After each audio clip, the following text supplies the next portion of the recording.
Welcome everybody to the Dead in Hip Hop podcast. I guess we'll figure out exactly what to call it, but it's in beta version. Yeah. You know, it's the pilot. The pilot, right? The pilot. The voices you hear is Rod, a voice you are familiar with, and another voice a number of you are familiar with is Spike from On Deck TV show.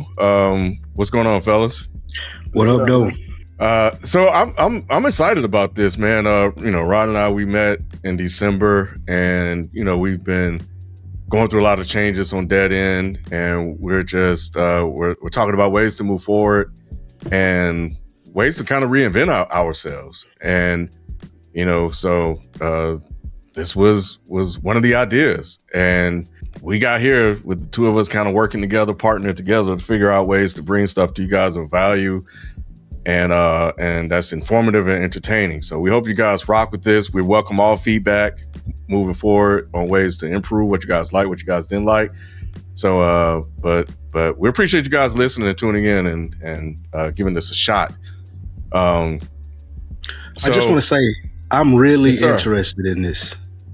Like, this is a very like I'm reading as I read the rundown and the craft stardom industry thing. But I'm really interested in seeing how this goes and seeing y'all and being a part doing this with other artists too. Since this is the beginning, I'm gonna give you guys kind of an overview of how it's gonna go. So we're gonna open with current news, man. Things that's just happened in the industry, in the culture that's worth talking about. So we'll open with that.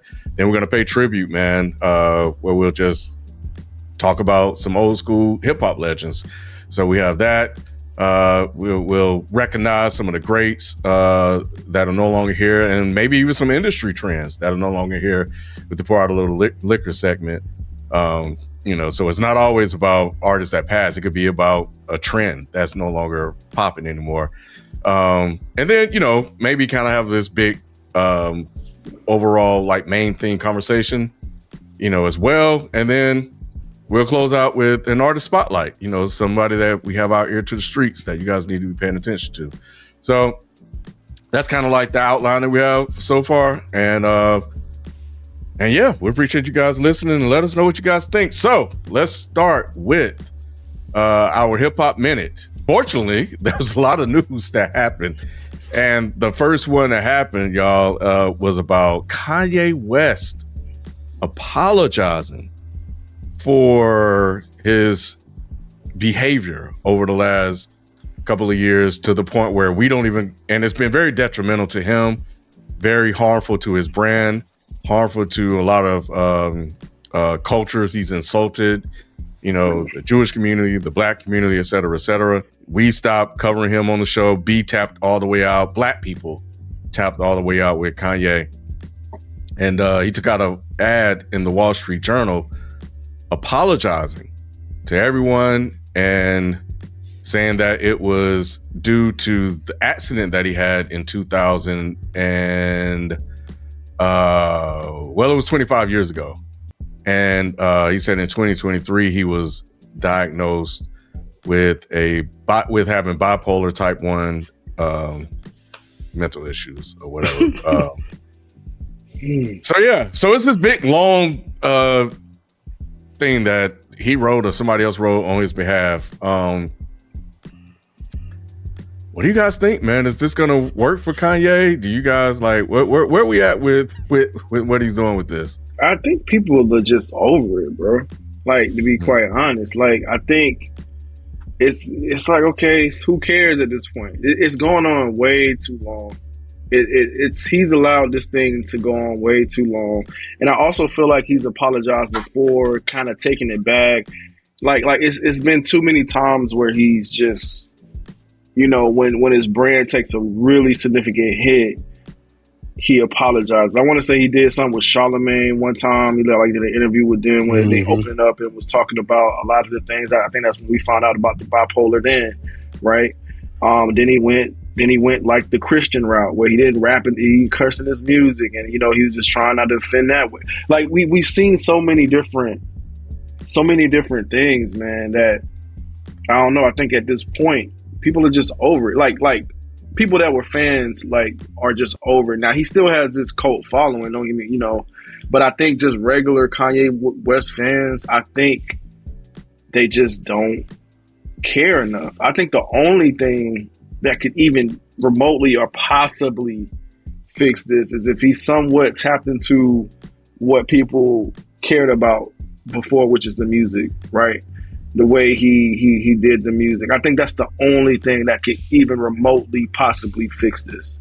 After, immediately, following the apology, right? To me, it just doesn't matter. It just blows in the wind. I saw it and it's just like, okay, next thing. I'm with Rod, and being that I do a podcast on the TV show with a self-described Kanye West stan, he was explaining to me of how sincere this apology sounded, Ken. And I'm like, bro, just like what Ross said, I don't care. I'm not reading that. It's over. Like, I stopped caring. Like, I don't, like, you can be as sincere. It could be great. It could be turning a new leaf.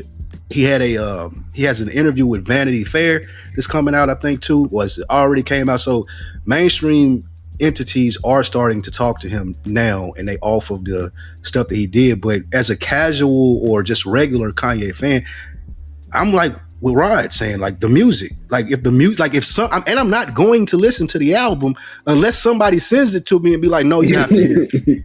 Like that, it's gonna take. I'm not going to be curious. Like, none of that's going to happen in the sense of I'm waiting on this or paying any attention to anything that he does. Like you were saying earlier, Rod, like, I cut him off in my world a long time ago. Like, I don't hate him or anything like that. You can just exist over there, and I don't. In my world, like, you're not gonna even register on. I don't read the tweets.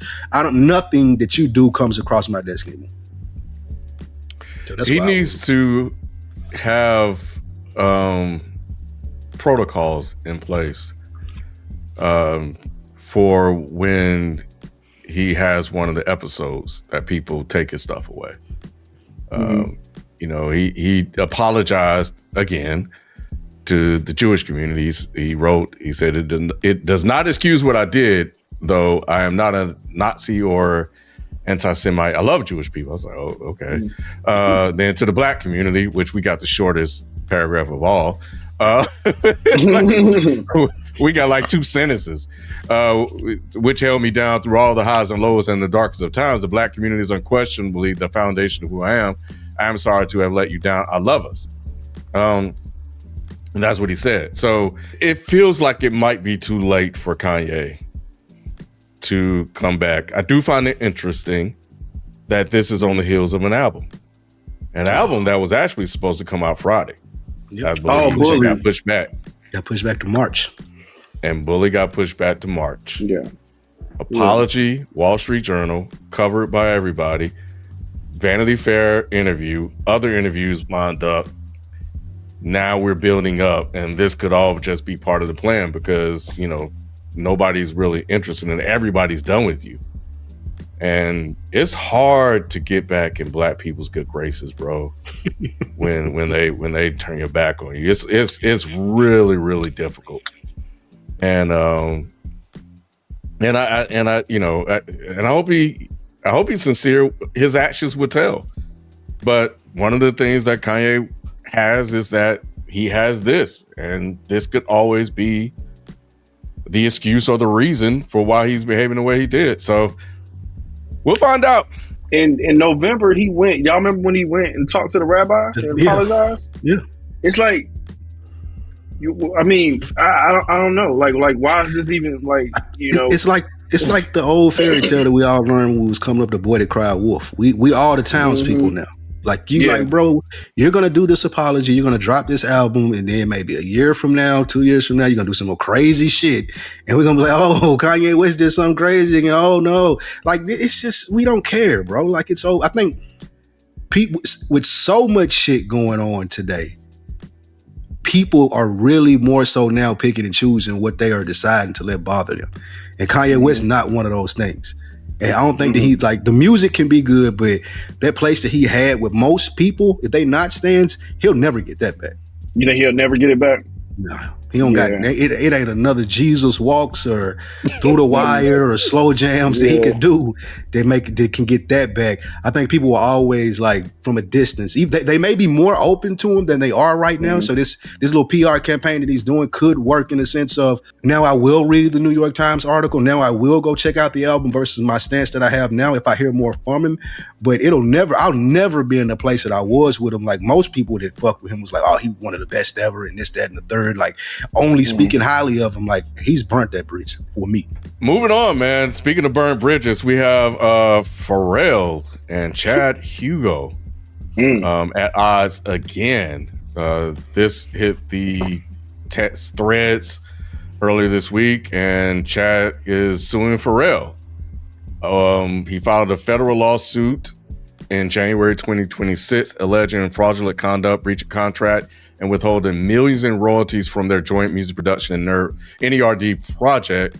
The suit demands a full accounting and claims damages potentially exceeding $1 million, marking a major split. Pharrell has responded and said that it's a little premature and that he's also surprised by this as well. And that they're working with them to get this whole thing resolved. So, he said standard accounting review is already in progress. The lawsuit filed is premature as there may not even be a dispute between the parties. This is what one of his reps said. If the accounting review determines the money is owed, the appropriate party will pay. Are we surprised by this, considering Pharrell has been in some mess for the last couple of months? I think, again, this is one of the things I could just care less about, honestly. This one, I really, I saw it and it was like, oh, just give him the $1 million. Like you obviously have made more than Chad at this point. He was once your friend or a cohort or whatever. Like, just give it to him. Like, I don't even know. Y'all can settle this outside the court, honestly. And when I saw it, it's just not as much money as I'm sure Pharrell has now. Come on, bro. Like, just settle this out in court. I'm with Rod in the sense of even if you're not friends anymore, I find it highly unlikely that you hate the guy. Yeah. I feel like Pharrell has been fairly successful since their split as to where if I'm going to court with somebody that may used to be my man's, like here go the $1 million, bro. Like I may not like you, I may not mess with you, but here, especially based off all the bad publicity that he's been getting here lately in the news. I don't want another negative thing out there about me if I'm Pharrell to where people start now side-eyeing me. This could have been settled, I feel like, so many different other ways, and I don't want to hear that we're not friends. I don't want to hear that there's no, like, the relationship isn't amicable, but y'all were once friends. Get a man his money, even if you owe him or not. I feel like it's just bro, Pharrell just gifted Pusha T a Rolls Royce Spectre, $500,000 car. Like, come on, bro. What are we talking about? I know Chad, like, Nick, I bet Chad saw that, was like, Nick, you owe me you just give this nigga a $500,000. Chad was like, yo, run it. That lawsuit we were sitting on, go file that shit now. Bro, can you imagine, like, what this man was saying in his head when he saw that? Yeah. And Pharrell constantly be gifting people this, like giving them Louis, like when he gave Beyonce the Louis bag on the runway, like he always like man, to see that, bro, like I'm sure he's like, man, look, all right, just get that man Chad, a meal, bro. For real, Chad should just start a tech company as a person of color and apply for one of those. From the foundation. There you go, bro. Yeah, see if he'll get some money that way. Get $1 million for that. For sure. I was interested. People actually care about this, but because I was like, oh, you guys are actually putting this in chat, okay? But anyway, the other thing that hit the chat, Drake won't let it go. He's appealing. I cannot believe this. The lawsuit dismissal. Is this real? Is this actually real? Musicbusinessworldwide.com covered it. Everybody else is covered it.